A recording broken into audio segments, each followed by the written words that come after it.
মাননীয় স্পিকার, আমাদের হাউসে আমাদের বোনেরা এসছে এমপি হইয়া, আপনি অভিনন্দন জানাইছেন, আমি অভিনন্দন জানাতে চাই। সবাই মেধাবী, দুজনের বক্তৃতা শুনছি, আগামী দিনে কিছু করতে পারবে, ভবিষ্যৎ আছে, লেখাপড়া জানা। কিন্তু বুঝলাম না তো কারা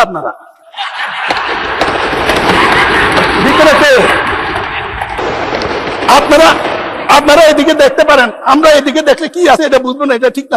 মাননীয় সদস্য প্লিজ পার্সোনাল ফ্রিডম নিয়ে কথা বলা উচিত না। ওনার বক্তব্যে যা বলেছেন তা আসলে সংসদীয় রীতিনীতি এবং আমাদের সাংবিধানিক অধিকার সকল কিছু সীমাকে অতিক্রম করে গিয়েছে। আপনারা বসেন দয়া করে। মাননীয় সদস্য,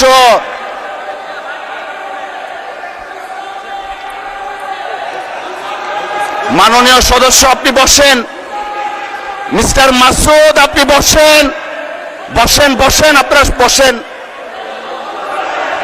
মাননীয় speaker, please take your seat all the members. Mister Najibur Rahman বসেন, আপনি মিস্টার নাজিবুর রহমান বসেন।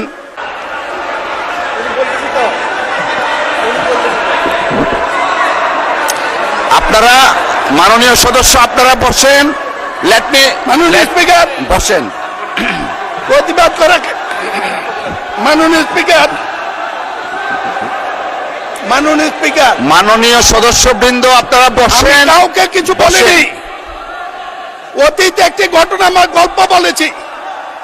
এই আপনারা বসেন দয়া করে।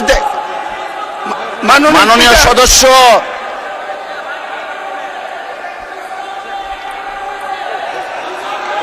মাননীয় সদস্য আপনি বসেন। মিস্টার মাসুদ আপনি বসেন, বসেন বসেন, আপনারা বসেন। সংসদের বিরোধী দলীয় উপনেতা ওনার স্ত্রীকে নিয়ে উনি কটাক্ষ করেছেন মাননীয় স্পিকার। তিনি বিরোধী দলের মহিলা এমপিদের, আমাদের নারী সংসদ সদস্যদের তাদের পোশাক নিয়ে যে ধরনের কথা বললেন, তাদের ধর্মীয় স্বাধীনতাকে হরণ করার সম্পর্কিত যে ধরনের বক্তব্য দিলেন, এটাও মাননীয় স্পিকার আমরা মনে করি একটা অমার্জনীয় অপরাধ। প্রত্যেকটা ব্যক্তির গণতান্ত্রিক রাষ্ট্রে তার ধর্মীয় স্বাধীনতা রয়েছে, পোশাকের স্বাধীনতা রয়েছে। উনি একজন সংসদ সদস্য হিসেবে সেই স্বাধীনতাকে লঙ্ঘন করে এই ধরনের হীন বক্তব্য দিয়েছেন, ওনার হীন মানসিকতার পরিচয় পেয়েছে। এবং আমরা মনে করি উনি ওনার বক্তব্যে একটি বর্ণবাদী আচরণ মাননীয় স্পিকার বহিঃপ্রকাশ পেয়েছে ওনার বক্তব্যের মাধ্যমে। মুরলক চৌধুরী এমন কোনো কথা বলেন নাই যেটার জন্য এখানে এক্সপান্স করার মতো কোনো কথা আসবে। পার্লামেন্টের স্পিকারের আসন থেকে এক্সপান্স করার ঘোষণা দিয়েছি, সেই জায়গায় আবার নতুন করে আপনি জাস্টিফাই করার কিছু নেই। আপনার অন্য কোনো বক্তব্য থাকলে বলতে পারেন, না হলে বসেন। আপনি কোন অধিকারের ভিত্তিতে আমার একজন নারী এমপির পোশাক নিয়ে আপনি কথা বলবেন? একজন স্কার্ফ পরা পরিহিত একজন নারী এমপি, তারও যেমন অধিকার আছে একজন স্কার্ফ ছাড়া কিংবা একেবারে ফুল তার উদলা মাথায় তিনি যদি সংসদে আসেন, তারও স্বাভাবিক অধিকার আছে। কই আমাদের কোন এমপি, কোন টুপিওয়ালা, এই যে জামাতের কিংবা অন্য স্বাভাবিক কোন এমপি তো কোন স্কার্ফ ছাড়া মহিলাকে কটাক্ষ করে সংসদে বক্তব্য দিলেন না। আজকে যদি ওই বক্তব্য দিতেন কেউ, তাহলে তো এতক্ষণে একেবারে নারীবাদীদের উল্লাসে টেকাই যাইতো না বাংলাদেশে। ব্যানার ফেস্টুন ঝলঝল করতো, আলেমদের বিরুদ্ধে প্রতিবাদ আসতো, ইসলামের ব্যাপারে প্রতিবাদ আসতো, রক্ষণশীলতার ছোঁয়া দিয়ে তাদের বিরুদ্ধে লেখালেখি হতো। অথচ জামাত একটা প্রোগ্রেসিভ ইসলামিক পার্টি, যেখানে জামাত সবসময় বিশ্বাস করে মানুষের শালীনতা, স্বাধীনতা এবং দেশের স্বাধীনতা, সর্বত্র কৃষ্টি, কালচার, সভ্যতা এবং এদেশীয় যে মানুষের চিন্তা চেতনা সেটাকে সম্মান করে, সেই জামাতের এমপি যদি স্কার্ফ পরে সংসদে বসতে না পারেন, তাহলে এই সংসদের মূল্যটা কোথায়?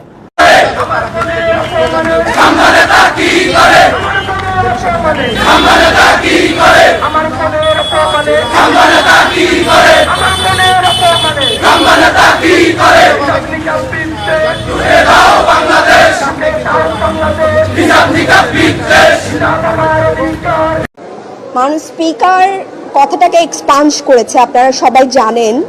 কিন্তু আমরা মনিরুল হক চৌধুরীর কাছে ক্ষমা প্রার্থনা উনি আমাদের কাছে দুঃখ প্রকাশ করবে এবং ক্ষমা প্রার্থনা করবেন। কারণ আমাদের কাছে মনে হয়েছে যে একটা অন্যায় কথা বলেছেন, একদম গুরুতর অন্যায় কথা। পর্দা একটি ফরজ আমল, যারা পর্দা করেন তারা অবশ্যই আমাদের কাছে অনেক বেশি সম্মানিত।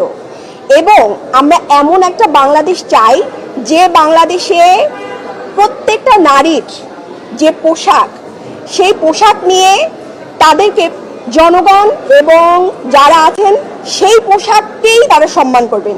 যেখানে মন্দিরের ঘরকের মধ্যে একজন কুলাঙ্গার লোক যিনি নেকাব নিয়ে হিজাব নিয়ে কটূক্তি করেছেন, আর সেখানে বিএনপির নারী সংসদরা টেবিল চাপড়িয়ে সমর্থন দিয়েছেন, এমন ইতিহাস পৃথিবীতে কোথাও খুঁজে পাওয়া যায় না। নারীরা নারী বিদ্বেষী হতে পারে, এটা বিএনপি কে না দেখলে আমরা কখনো বুঝতে পারতাম না। জাতীয় সংসদে সংরক্ষিত নারী আসনের জামায়াতপন্থী সদস্যদের বোরকা ও হিজাব পরা নিয়ে কটূক্তি করেন কুমিল্লা ৬ আসনের বিএনপি দলীয় সংসদ সদস্য মনিরুল হক চৌধুরী।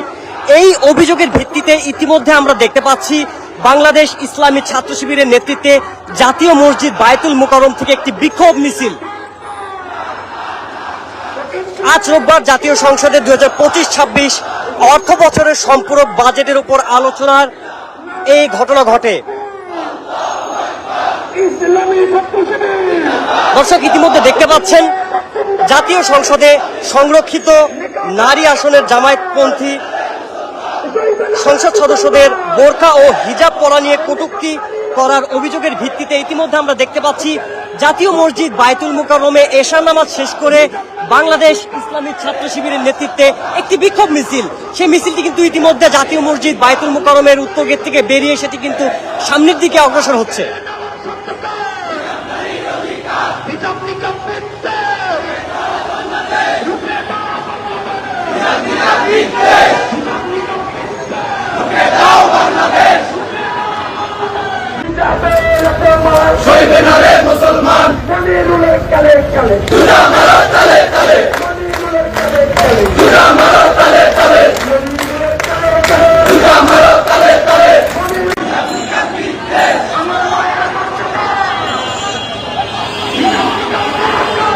দর্শক যেমনটি দেখছেন আসলে জাতীয় সংসদে সংরক্ষিত নারী আসনের জামায়াতপন্থী সদস্যদের বোরকা ও হিজাব পরা নিয়ে কটূক্তি করার যে অভিযোগ, সেই অভিযোগের ভিত্তিতে কিন্তু আমরা ইতিমধ্যে দেখতে পাচ্ছি জাতীয় মসজিদ বায়তুল মোকাররমে এশার নামাজ শেষ করে জাতীয় মসজিদ বায়তুল মোকাররমের উত্তর গেট থেকে কিন্তু একটি বিশাল বিক্ষোভ মিছিল কিন্তু ইতিমধ্যে রাজপথে নেমে এসেছে।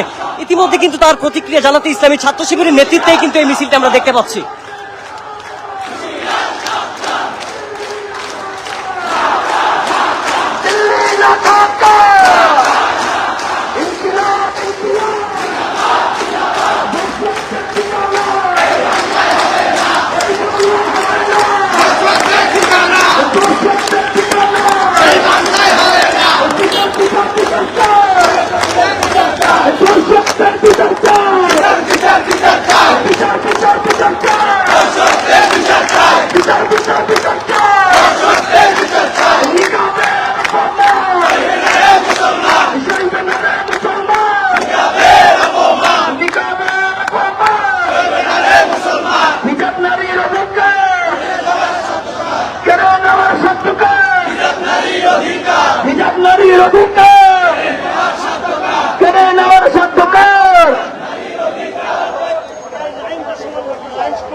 আচ্ছা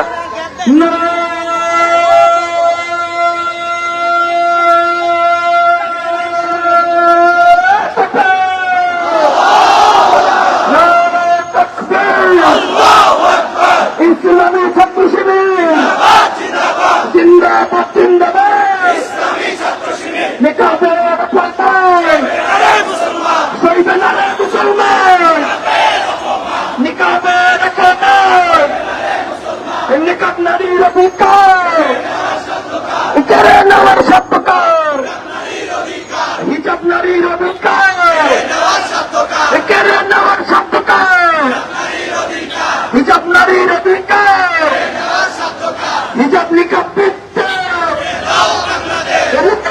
বাংলাদেশ হিজাব নিকাব বিদ্যা, শুকিয়ে দাও বাংলাদেশ। দর্শক ইতিমধ্যে দেখতে পাচ্ছেন জাতীয় মসজিদ বায়তুল মোকাররম থেকে এশার নামাজের পরপর কিন্তু আমরা দেখতে পাচ্ছি ইতিমধ্যে বাংলাদেশ ইসলামী ছাত্র শিবিরের নেতৃত্বে কিন্তু একটি বিশাল বিক্ষোভ মিছিল কিন্তু ইতিমধ্যে পল্টনে এসে উপস্থিত হয়েছে সেই মিছিলটি, এবং সেটি কিন্তু ইতিমধ্যে কিন্তু আমরা দেখতে পাচ্ছি রাজপথ কিন্তু উত্তপ্ত হয়ে যাচ্ছে।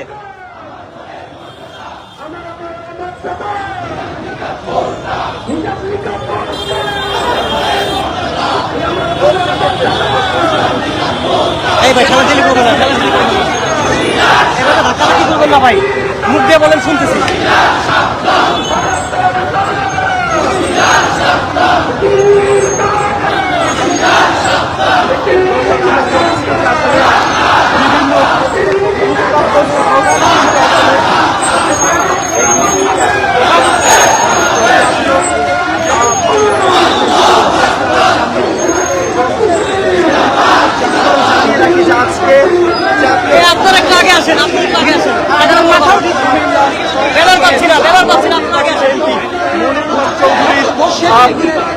বক্তব্য ছিল, অর্থাৎ বোরকা এবং নিকাব পরিহিত যে বক্তব্য ছিল, আর সেই বক্তব্যের উপর কেন্দ্র করে বক্তব্যকে কেন্দ্র করে আজকের এই বিক্ষোভ মিছিলটি আসলে অনুষ্ঠিত হচ্ছে।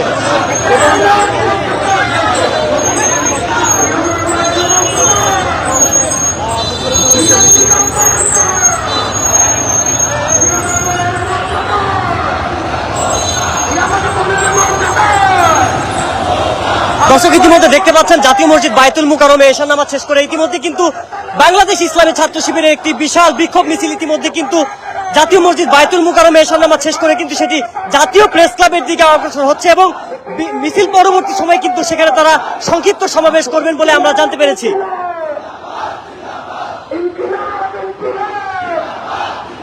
It's